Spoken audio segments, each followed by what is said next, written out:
গত দেড় যুগে আওয়ামী লীগ সরকারের যে শাসন আমল, সেই শাসন আমলে অন্য সব খাতের মতোই রাজনীতিকরণ হয়েছে ব্যবসায়ী সংগঠনগুলোয়। শীর্ষ সংগঠন এফবিসিসিআই থেকে শুরু করে গুরুত্বপূর্ণ সব সংগঠনের পদে বসেছেন বিদায়ী সরকারের ঘনিষ্ঠরা। আমাদের সহকর্মী সাইদ আমান রয়েছেন, আপনার কাছে জানতে চাই এই বিষয়ে আপনি কি মনে করেন, এটা প্রভাবটা কেমন পড়বে? সরকার বিদায় নিয়েছে, তাদের সংশ্লিষ্ট যারা রয়েছেন তারা এখনো কিন্তু রয়ে গেছেন পদে, শীর্ষ পদে। আপনাকে জানাতে চাই, কেউ কেউ কিন্তু এরই মধ্যে সরে গেছেন পদত্যাগ করে।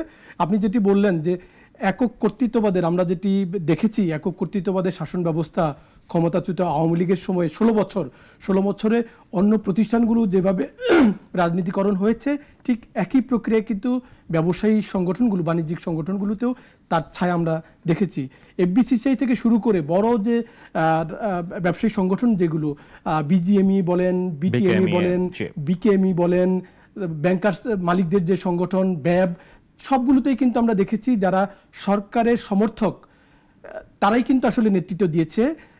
মনে হয়েছে যে এই ব্যবসায়ী সংগঠনগুলো এক ধরনের সরকারের রাজনৈতিক কর্মকাণ্ডের অঙ্গ সংগঠনের মতো পরিণত হয়েছে, সরকারের ছায়ায় চলেছে এবং অনেকের ব্যবসায়ী নয়, অব্যবসায়ী অনেকেই কিন্তু নেতৃত্বে এসেছেন এবং দলীয় পদ পদবি নিয়ে আপনাকে যদি বলি যে এফবিসিসিআইতে 7 জন সহসভাপতির পদ, তার 5 জনই কিন্তু আওয়ামী লীগের বিভিন্ন আওয়ামী লীগ এবং তার সহযোগী সংগঠনের নেতৃত্বে ছিলেন। এই যে রাজনীতিকরণ হয়েছে, ব্যবসায়ীরা কিন্তু এখন কিন্তু মনে করছেন যে আসলে এটি আসলে ব্যবসার স্বার্থে হয়নি, এক ধরনের সরকারের কাছাকাছি যাওয়ার জন্য এটি ব্যবসায়ীরা অনেকে তৈরি করেছেন। যদি ব্যবসায়ীরা বলছেন যে তারা আসলে ব্যবসার স্বার্থেই এই ব্যবসায়ী সংগঠনগুলো রাজনীতিকরণ করেছে। একটা কথা বলেছিলেন যে শেখ হাসিনা সরকার পতনের আগে তারা একটা মিটিং করেছিলেন, সেখানে শেখ হাসিনার পাশে থাকার কথা বলেছেন এবং পরবর্তীতে শেখ হাসিনা পালিয়ে যাওয়ার পরে তারা আবার বলেছেন তাদের ঘাড়ে 2টা মাথা নয়, একটা মাথা, সেই কারণে তারা বাধ্য হয়েছেন। সেটাই তারা বলেন যে আসলে ব্যবসার স্বার্থেই তারা এমনটি করেন। আমরা যদি একটু দেখি, বিকেএমইর নির্বাহী সভাপতি মোহাম্মদ হাতেম, তিনি কিছুদিন আগে আমার সাথে এই ব্যাপারটি নিয়ে কথা বলেছেন। আমরা তার সাক্ষাৎকারটি একটু দেখে আসতে চাই।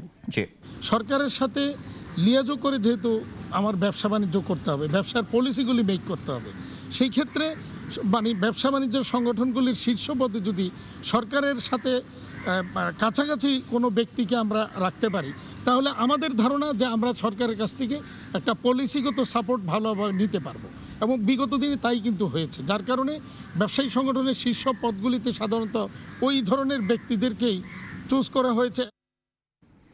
সাইদ, আপনাকে অনেক ধন্যবাদ। আমরা জানলাম আমাদের আরো কিছু খবর রয়েছে, সেই খবরগুলো নিশ্চয়ই আপনার কাছে আরো কিছু খবর রয়েছে। আপনি কথা বলেছেন যেহেতু আরো অনেকের সঙ্গে, আপনার কাছে আর কি খবর রয়েছে এটা নিয়ে? এটি নিয়ে আরেকটু জানাতে চাই। আপনি যেটি বলছিলেন যে আমি যেটি বলছিলাম যে ব্যবসায়ী সংগঠনগুলো ব্যবসা বাণিজ্যের স্বার্থে কিন্তু কথা বলেন। আপনি যদি দেখেন যে গত 16 বছরে ব্যবসা করতে গিয়ে জ্বালানি তেলের দাম বেড়েছে, গ্যাসের দাম বেড়েছে, এইগুলো নিয়ে কিন্তু ব্যবসায়ী সংগঠনগুলো খুব বেশি তৎপর ছিল না।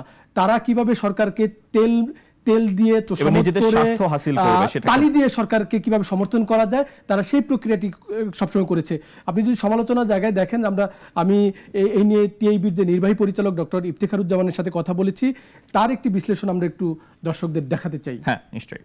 যেটা আমরা দেখেছি, সরকারের প্রশাসন, আইন প্রয়োগকারী সংস্থার পাশাপাশি রাষ্ট্রীয় সকল, প্রায় উইদাউট এনি এক্সেপশন, সব সংস্থাকে কিন্তু দলীয়করণ করা হয়েছে, পেশাগত দেউলিয়াপনার দিকে ঠেলে দেওয়া হয়েছে, যার মাধ্যমে এই প্রতিষ্ঠানগুলোকে কুক্ষিগত করে এদেরকে ব্যবহার করা হয়েছে ক্ষমতায় টিকে থাকার জন্য এবং কোনো প্রকার সমালোচনা বা কোনো প্রতিপক্ষকে ঘায়াল করার জন্য।